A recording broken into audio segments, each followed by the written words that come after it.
Pessoal, né, como vocês estão aí? Boa noite a todos. Antes de começarmos a nossa aula, né? Como vocês estão? Passaram aí a semana bem? Prontos aí para a nossa segunda aula da semana em si, né? Vamos lá. Hoje a gente vai concluir, né, alguns aspectos que a gente começou a falar na aula passada, né, sobre algumas regiões cerebrais, né, importante aí na afetividade, né? Hoje a gente conclui e começa algumas alterações dentro da afetividade. Então, a gente vai falar um pouquinho de cada estrutura, alteração de cada estrutura, né, que a gente começou, de tanto da emoção, né, sentimento, né. A gente vai estar aí trabalhando com esses construtos, né, que a gente construiu dentro da afetividade, onde essa afetividade ela constitui, né, todos esses quesitos, né, que a gente está comentando aqui durante esse processo dessas aulas, né? A gente comenta aí sobre a afetividade em si. Né?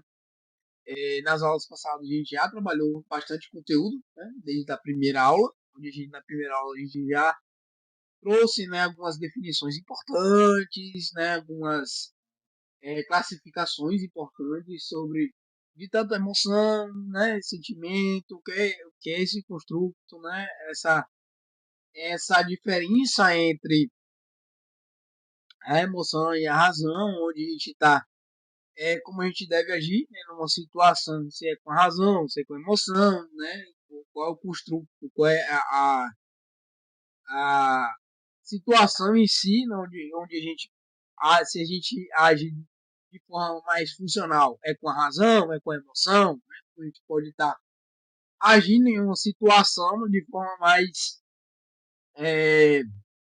funcional, né, digamos assim, né, onde a gente tem mais êxito nesse quesito em si, né?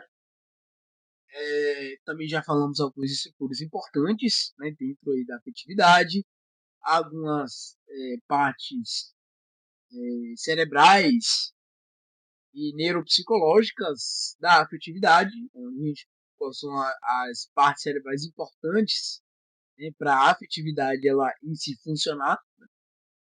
E agora a gente termina, né, como a gente falou no início, né, a parte de algumas regiões cerebrais importantes, né? Mais precisamente a gente fala nessa aula sobre o lobo parietal, né? E o ciclo septo hipocampal, né? São duas regiões aí importantes também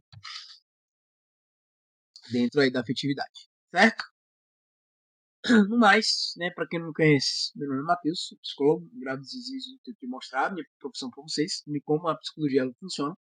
Mais precisamente, né, a psicologia clínica, né, onde a gente está trabalhando na luz, né, da teoria da terapia cognitivo-comportamental, onde nas primeiras aulas, né, a gente trabalhou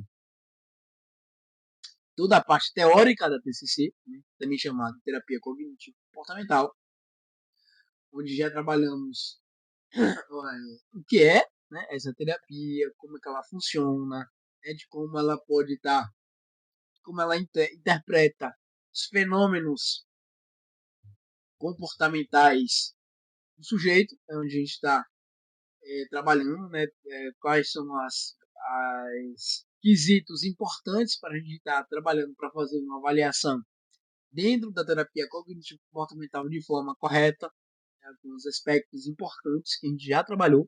Né, se vocês não viram esses vídeos, sugiro vocês verem, né, antes de estar assistindo esse vídeo de hoje. Né, tem esses vídeos anteriores que é importante vocês verem.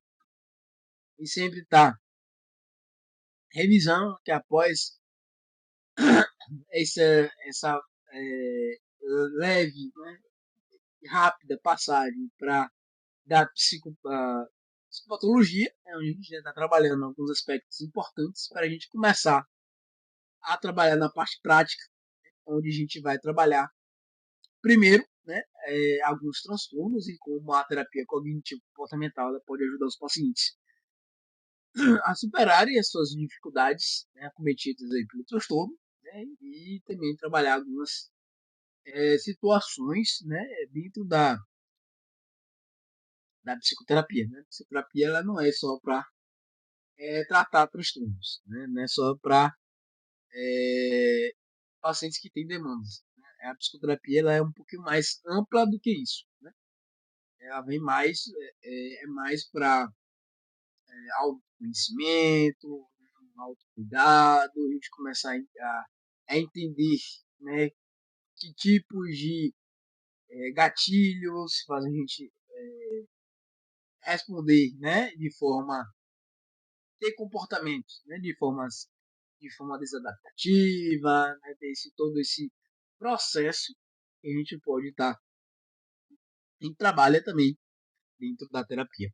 Não é só transtorno, personalidade, não é só TDAH da vida, situação de neurodesenvolvimento, né? Então, é uma área mais ampla, né?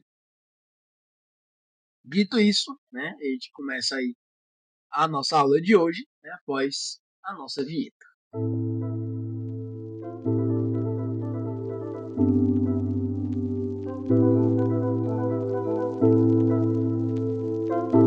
Como comentado, né, na introdução dessa aula, né, a gente começa a nossa aula de hoje falando um pouquinho do lobo parietal direito. Né?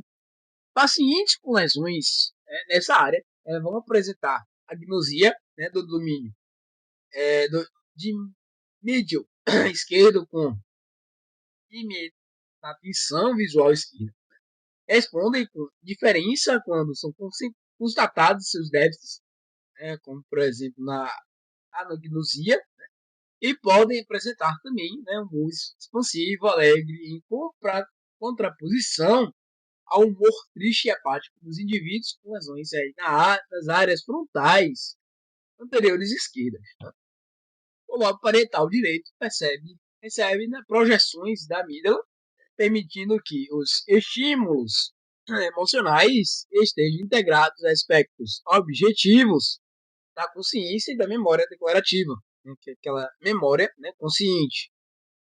As lesões parietais à direita dificultam o processamento cortical, né, multimodal dos estímulos proceptivos e esteroceptivos, né, gerando aí desconhecimento afetivo da situação. Dito isso, a gente começa agora falando um pouquinho, né, a última estrutura cerebral, né, que a gente vai trabalhar dentro da afetividade, né, que são algumas áreas que há importantes para a afetividade em si funcionar de forma funcional, né, digamos assim, que é o circuito septo hipocampal. O que essa estrutura quer dizer? Né? Esse circuito ele tem sido implicado, né, nas experiências de ansiedade. Também outros circuitos que envolvem o hipotálamo, o tronco cerebral, o córtex sinal adjacente, né, e o telencéfalo basal têm sido apontados como relevantes para diferentes experiências emocionais. Estudos de neuroimagem funcional e emoções têm revelado relatos relevantes entre a experiência emocional e a ativação de áreas e circuitos cerebrais. Tais correlatos não implicam que determinada emoção esteja situada, ou seja, produzida por certa área cerebral, mas que a ocorrência de determinada experiência emocional exige certos correlatos anatomo-funcionais. Agora a gente começa falando de algumas alterações psicopatológicas, né, da afetividade. A gente começa falando um pouquinho das alterações do humor.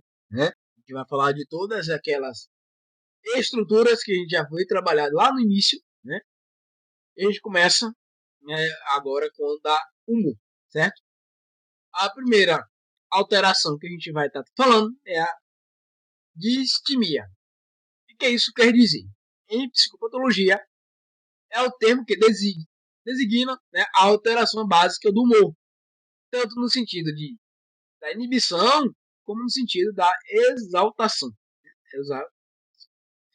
Não se deve confundir o sintoma de istimia com o transtorno de istimia, que segundo as classificações lá da classificação internacional de doenças e problemas relacionados à saúde, foi reconhecida aí como CID-11, e do Manual Diagnóstico e Estatístico dos Transtornos Mentais, né, também conhecido pela sigla DSM-5, é um transtorno depressivo leve e crônico.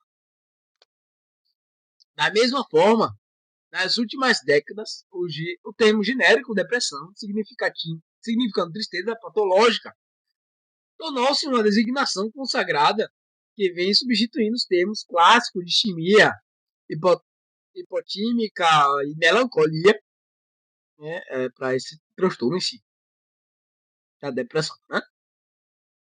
A psicopatologia utiliza nessa mesma linha os termos de istimia hipertímica, expansiva ou eufórica para nomear a exaltação patológica do humor, ou seja, as bases afetivas dos quadros maníacos. Muito frequentemente, junto com o humor depressivo, sobretudo quando este é acompanhado de desesperança e angústia, ocorrem ideias relacionadas à morte. Eu gostaria de morrer para que o sofrimento passasse, ideias suicidas, penso em me matar, em acabar com minha vida, plano suicida, planejei como iria me matar, né? Atos, né? Comprei medicamentos, veneno, uma corda para me enforcar, né? E tentativas aí de suicídio. A ideação suicida, né, deve ser sempre investigada cuidadosamente em pacientes com humor triste, angústia e desesperança. Segunda alteração que a gente vai estar falando, né, daí, do humor, seria a disforia. O que isso quer dizer? Por sua vez, a disforia ela diz respeito à distimia acompanhada de uma tonalidade afetiva desagradável, né, o mal-humorado. Quando se fala em depressão disfórica ou mania disfórica, está sendo designado um quadro de depressão ou de mania acompanhado de forte componente de irritação, amargura, desgosto, né, ou agressividade. Os dois polos básicos das alterações do humor ou tipopatias são depressivo, né, ou hipotímico, e o melancólico e o maníaco, perdão, ou hipertímico. Assim, a hipotimia refere-se à base afetiva de todo transtorno depressivo. Por sua vez, o termo hipertimia, né, ou distimia hipertímica, refere-se a um patologicamente alterado no sentido de exaltação e da alegria. No espectro maníaco, o termo euforia ou alegria patológica define um humor morbiamente exagerado, no qual predomina um estado de alegria intensa e desproporcionais às circunstâncias. Já no estado de relação, né, há também, além da alegria patológica, a expansão do eu, uma sensação subjetiva de grandeza e de poder. O eu, né, vai além dos seus limites, ganhando o mundo. Nossa terceira alteração do humor que a gente vai estar falando é a puerilidade. O que isso quer dizer? É uma alteração do humor que se caracteriza pelo aspecto infantil, simplório e regredido. O indivíduo ri ou chora por motivos banais. A vida afetiva é superficial, sem afetos profundos, conscientes e duradouros. Verifica-se a puerilidade, especialmente em pacientes com esquizofrenia, antigamente denominada esquizofrenia ibefrênica, não utiliza mais esse nome, em indivíduos com déficit intelectual, em algumas pessoas com transtorno de personalidade histriônica e em personalidades imaturas, de modo geral. Semelhando-se à puerilidade, a moria é uma forma de alegria muito perdil ingênua, boba, né, que ocorre principalmente em pacientes com lesões extensas no lóbulos frontais, em pacientes com deficiência mental, né, e naquelas com quadros demenciais acentuados. No estudo de ênfase, né, há uma experiência de beatitude, né, que é uma sensação de dissolução do eu no todo, de compartilhamento íntimo do estado afetivo interior com o mundo exterior. Muitas vezes com colorido, hipertímico, expansivo, né? Ou no estado de êxtase, está frequentemente associado a experiências circunscritas a um contexto religioso místico, né? Não sendo, então, considerado um fenômeno psicopatológico, mas cultural. Entretanto, o êxtase também pode estar presente em condições psicopatológicas, tanto no transe histérico, na esquizofrenia, né, ou na mania. Ficar atento, né, a esse critério, né, que é cultural, que é um comportamento religioso, né, ou sim, um comportamento aí mais patológico. No próximo patologia, né, que a gente vai estar falando do humor, seria a irritabilidade patológica. A, né, hiperreatividade desagradável, hostil e eventualmente agressiva a estímulos, né, mesmo leves do meio exterior.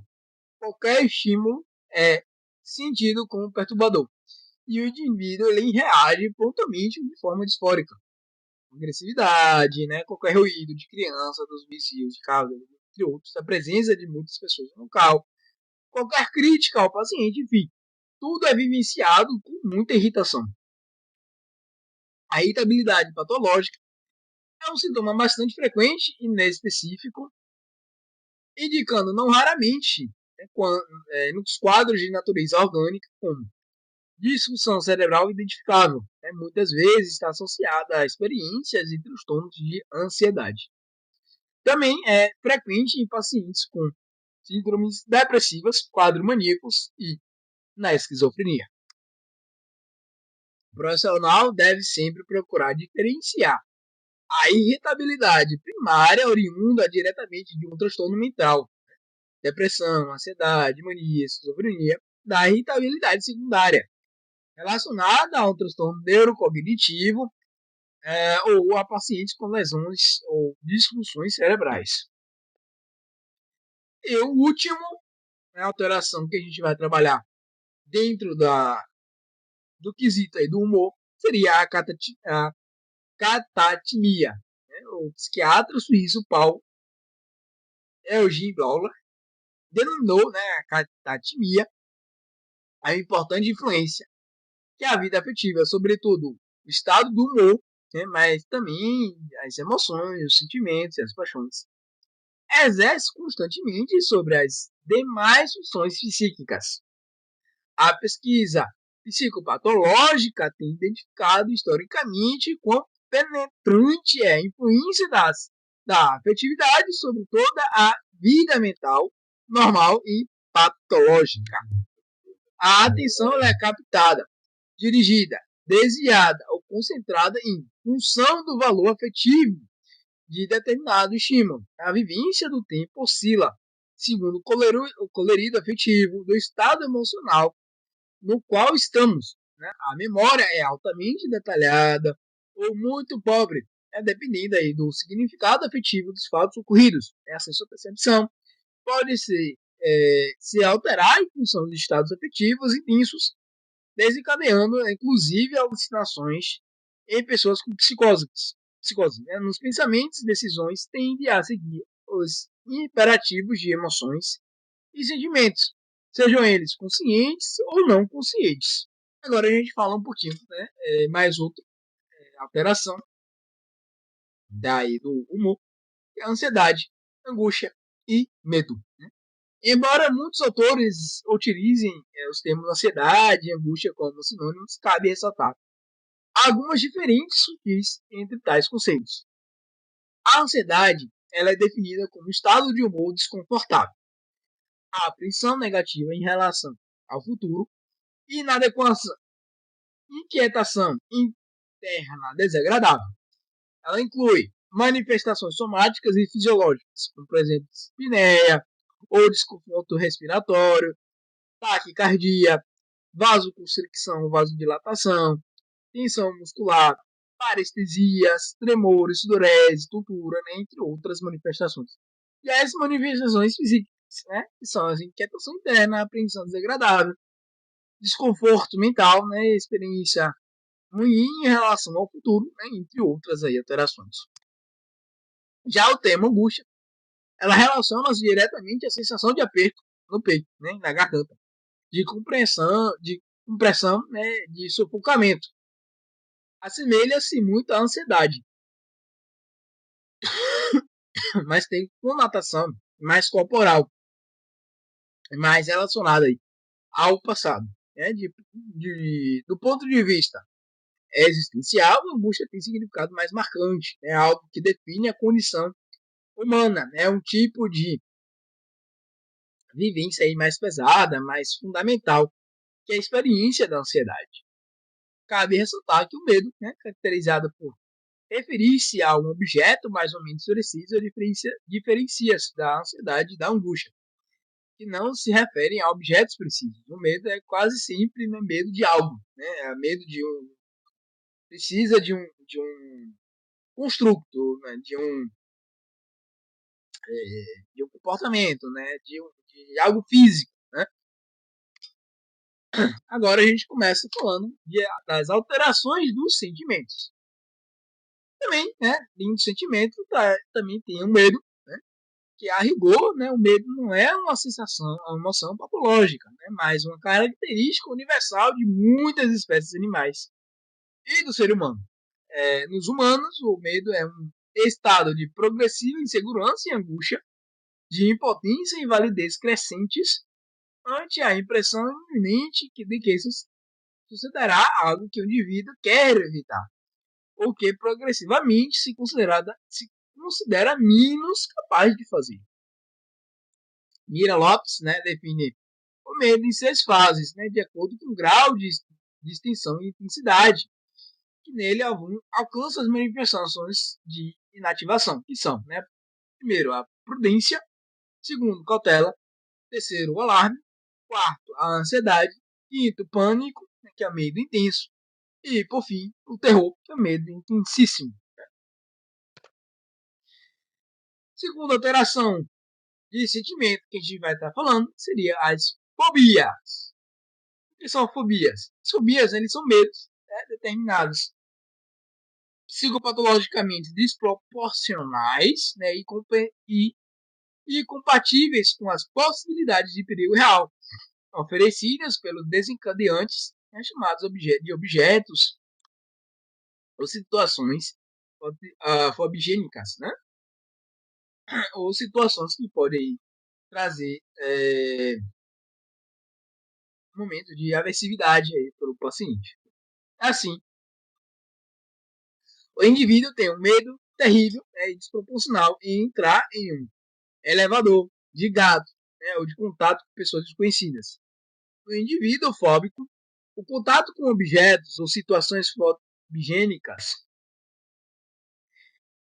desencadeia muito, né, frequentemente, intensa crise de ansiedade. A fobia simples é o medo intenso desproporcional de determinados objetos, geralmente pequenos animais, como por exemplo barata, sapo, cachorro, né, entre outros.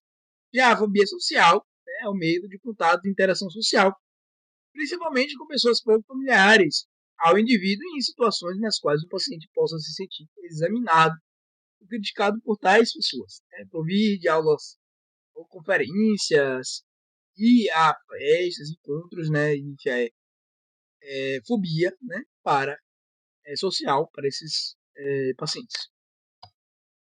Por sua vez, a agorafobia é o medo de espaços amplos de aglomerações, né, como estádios, cinemas, supermercados. Inclui-se a agorafobia, medo de ficar retido em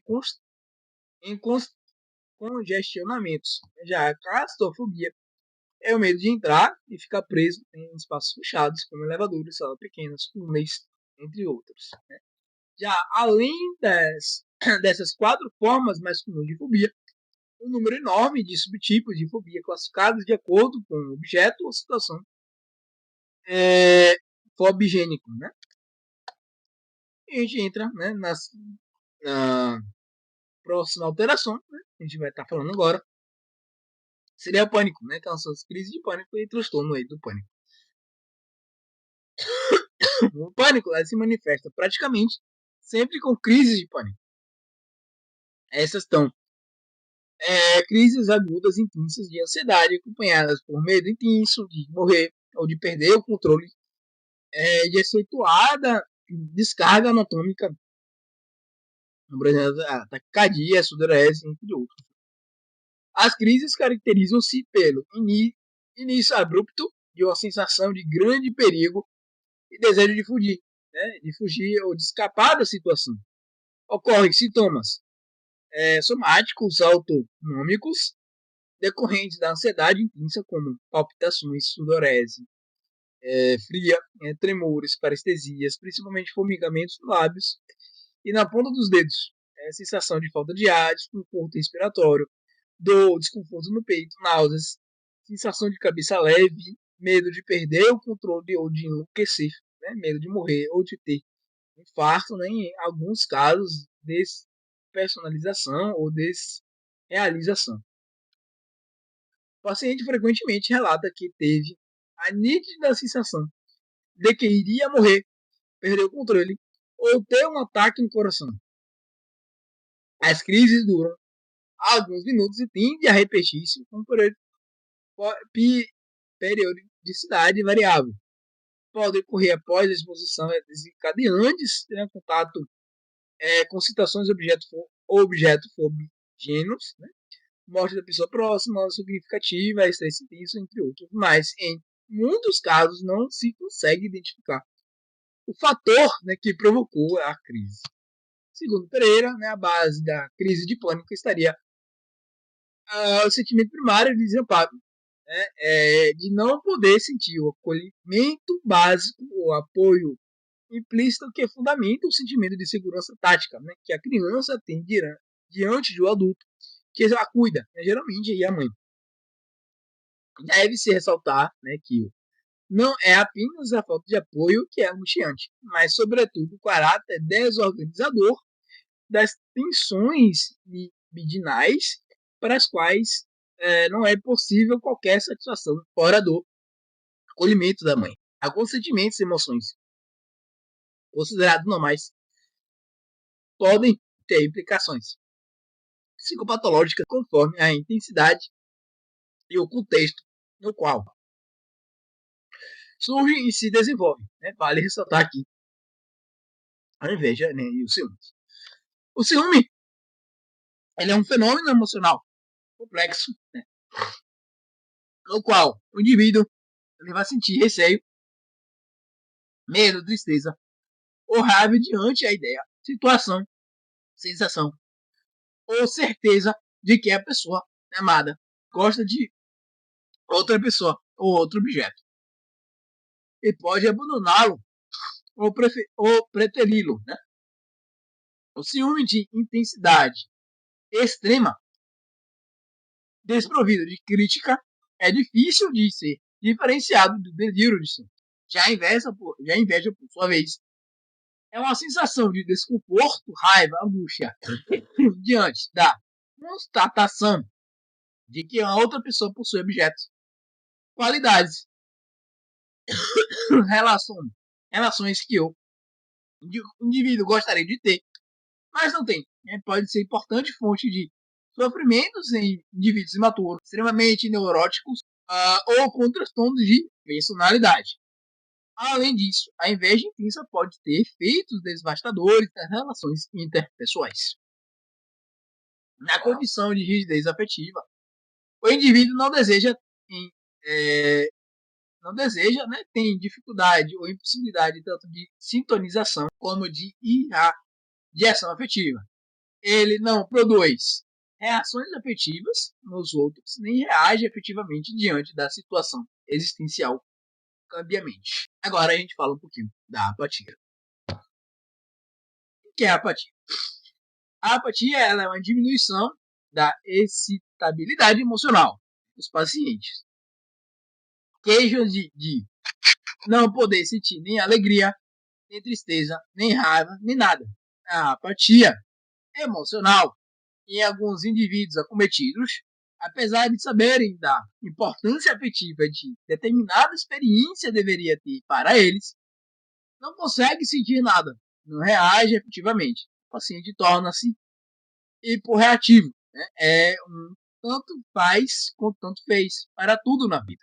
Se toma como uma síndrome específica, a apatia também é definida como um conjunto de déficits ou redução motivacional em comportamentos dirigidos a objetivos. Há uma perda na motivação emocional para buscar e alcançar objetivos desejados. Trata-se, né, de um estado afetivo próprio dos quadros depressivos, apesar de poder ocorrer de forma inespecífica em outros transtornos mentais. A apatia está presente também, podendo ser relativamente uma certa gravidade, né, na esquizofrenia, na doença de Parkinson, na demência de Alzheimer. Ela indica, nesses casos, lesão ou disfunção na parte dorsal e anterior do córtex do símbolo, né, e na parte ventral do corpo estriado. A próxima alteração que a gente vai estar falando, né, seria o sentimento de falta de sentimento. É a vivência de incapacidade para sentir emoções experimentadas de forma muito penosa pelo indivíduo. Trata-se de um sentimento claramente percebido pelo paciente que se queixa de sentir-se intimamente morto ou em estado de vazio afetivo. Diferentemente da apatia, o sentir não sentir, né, é vivenciado como um sofrimento como uma tortura, né? Pode ocorrer quadros depressivos graves. Já a anedonia é a capacidade total ou parcial de obter e sentir prazer, né, com determinadas atividades e experiências da vida. O indivíduo ele relata que, diferentemente do que ocorria antes de adoecer, agora não consegue mais sentir prazer sexual, não consegue desfrutar de um bom papo com os amigos, de um almoço gostoso com a família, de um bom filme, né, entre outras alterações aí. Os pacientes dizem, agora não vejo mais graça de nada. As coisas perderam o sabor, não vibro com mais nada. Né? A anedonia é um sintoma central, né, de síndromes depressivas, podendo ocorrer também em quadros esquizofrênicos e em transtornos de personalidade. A apatia, que é a incapacidade, né, de sentir afeto, como já foi falado, e a anedonia, é a incapacidade de sentir prazer, são fenômenos muito próximos, que ocorrem, na maioria das vezes, de forma simultânea. E a nossa última alteração que a gente vai estar falando nessa aula de hoje seria a indiferença afetiva, também é reconhecida como a bela indiferença. No passado, foi descrita particularmente na histeria uma bela indiferença. Né? Trata-se de uma certa frieza afetiva e compreensível diante dos sintomas que o paciente ele apresenta. Né? Paralisia psicogênica nas somatizações, perda psicogênicas da voz, da visão, né? Entre outras. Uma frieza e uma indiferença que parece indicar que o fundo, né, de forma inconsciente, o paciente sabe que seus sintomas são psicogênicos, né, e potencialmente reversíveis. Não é uma indiferença profunda, sendo mais aparente e teatral que real. A bela indiferença da histeria contrapõe-se à tristeza e indiferença do paciente depressivo com apatia marcante e a pálida indiferença do indivíduo com esquizofrenia crônica, que perdeu aspectos fundamentais de sua vida afetiva em virtude dos sintomas negativos do transtorno. E assim a gente encerra, né, a nossa penúltima aula, né, desse construto. Na aula que vem, a gente encerra, né,